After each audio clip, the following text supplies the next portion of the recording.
안녕하세요. 네, 오늘 또 내신에 대해서 좀 말씀을 드리도록 하겠습니다. 우리 학교에서 보는 중간고사, 기말고사가 학교마다 너무 수준 차이가 많이 나잖아요. 내용도 다르고. 근데 이걸 기준으로 해서 우리가 수능만큼이나 중요하게 반영을 해서 수시에서 사용하게 됩니다. 그러면 아무래도 대학 입장에서는 좋은 학교다, 나쁜 학교다라고 하는 그러한 선입견을 가지지 않을 수가 없겠죠. 어떤 학교에서는 시험을 굉장히 어렵게 내고 어떤 학교에서는 쉽게 내는데 어떻게 그걸 똑같이 반영을 할 수가 있겠습니까? 그래서 저는 이번 시간에 좀 학교 내신에 대한 총체적인 문제를 좀 다뤄봐야 된다. 어느 정도의 객관성을 갖추기 위해서 공통으로 제시할 수 있는 어떤 기준도 있어야 된다.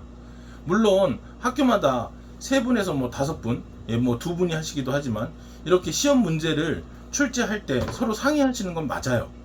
그런데 그렇다 하더라도 일부 선생님의 입김이 세거나 또는 혼자 하시는 과목도 있잖아요. 그렇게 되면 선생님이 100분이면은 평가 기준이라든가 출제 원칙이 100가지가 나온다는 이야기가 되는 겁니다.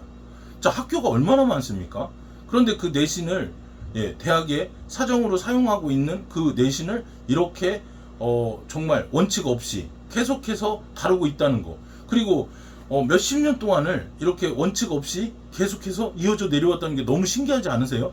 그런데도 입시 제도가 계속 존속됐다는 것 자체가 저는 너무 이해할 수가 없습니다. 왜냐하면 A라는 학생이 B라는 학교에 가게 되면은요, 점수가 높았던 학생이 떨어질 수가 있고, C라는 학생이 B라는 학교에 가게 되면, 다시 점수가 높아질 수도 떨어질 수도 있다라는 그 사실 하나만으로도 우리가 객관성이 없다는 거잖아요.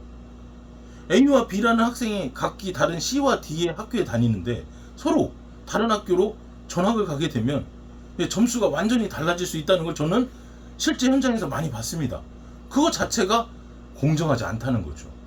그거는 여러분들에게 내신의 중요성 못지않게 자, 이제 보완되어야 한다라는 말씀을 드리는 겁니다. 그러니까 50% 정도는 나라에서, 교육부에서 기준을 가지고 지침을 내려서 공통으로 다루어야 할 부분을 분명히 제시를 해주고 그 안에서 출제하도록 해야 되거나 그런 게 꼭 있어야 된다는 겁니다. 제가 드리는 말씀이 미흡하다면 제가 즉흥적으로 얘기했거든요.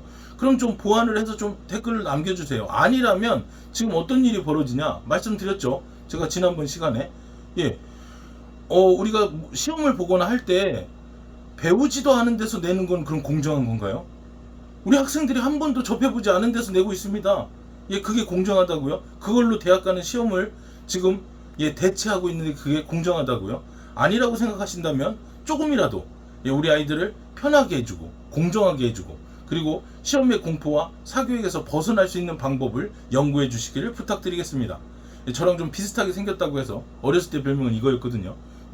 제가 한번 모셔봤습니다. 너도 그렇게 생각하지? 그렇다고 하네요. 다음에 또 뵙겠습니다. 감사합니다.